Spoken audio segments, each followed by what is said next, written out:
I think it's really versatile. I mean, I've heard, different people like M. Ward uses one, and he plays kind of roots Americana type of music, and Kirk Hammett has one. Neil Schon has one, and so I think it's pretty versatile. I've heard guys play jazz on it, and I've heard people play blues on it, and obviously.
Looks sexy. I like the double cutaway. I mean, the purpose of the double cutaway was really, it's function first, and form follows function. I just wanted to have accessibility all the way up the fingerboard, and not have anything constrict me. So that's really why the double cut design.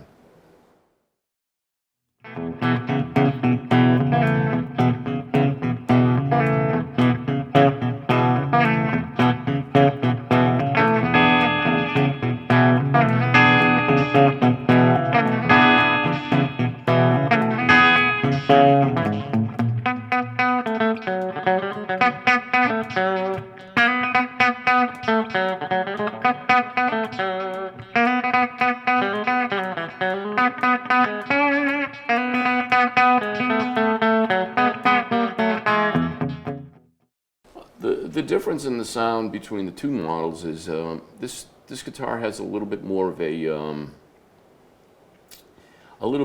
warmer, maybe mid-range to it because of the rosewood. Like I said, the other model has the ebony, so it's a much quicker, articulate, snappy sound. This one is a little bit more compressed and smoky, I would say.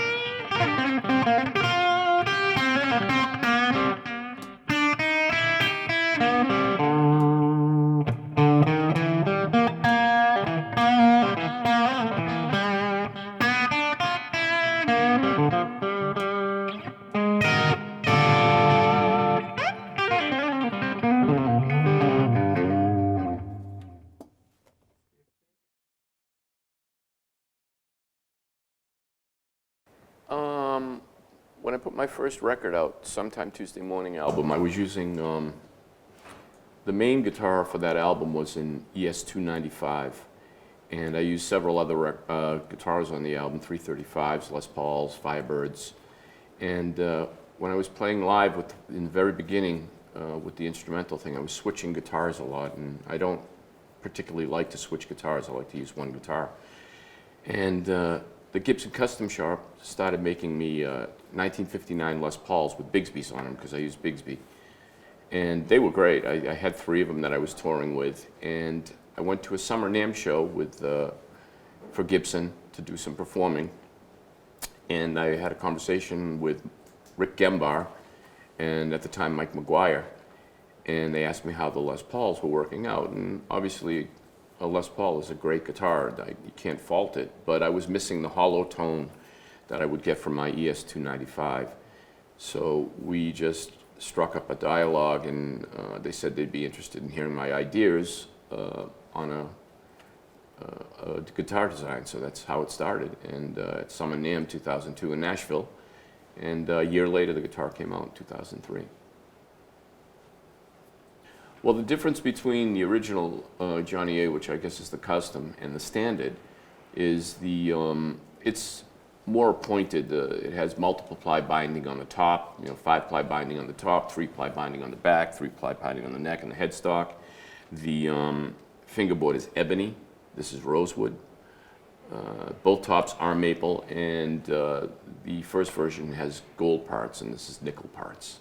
But construction-wise, internally, pickups and mechanisms are all the same between the two guitars. It's really the appointments that make them different. Well, the feeling, the profile is a neck profile that I came up with by playing a bunch of different old Les Pauls, friends of mine that had old Les Pauls. And there was a friend of mine who, back home, who has a 59, an original 59. And it was loosely based on the neck profile of his guitar, whereas it's not a super flat back. It still has a rounded profile, just meaty shoulders, but a little bit of a flat back, because I usually play with my thumb behind the neck. I don't play grip like that. I play like this. Oh, yeah. Well, first of all, I get a lot of email from Japanese fans. This is my 5th time here in Japan, and it's always just a fantastic experience, really wonderful, and very gracious and giving fans. So I appreciate that, and I love performing for you, and it's just been a fantastic experience. Thank you.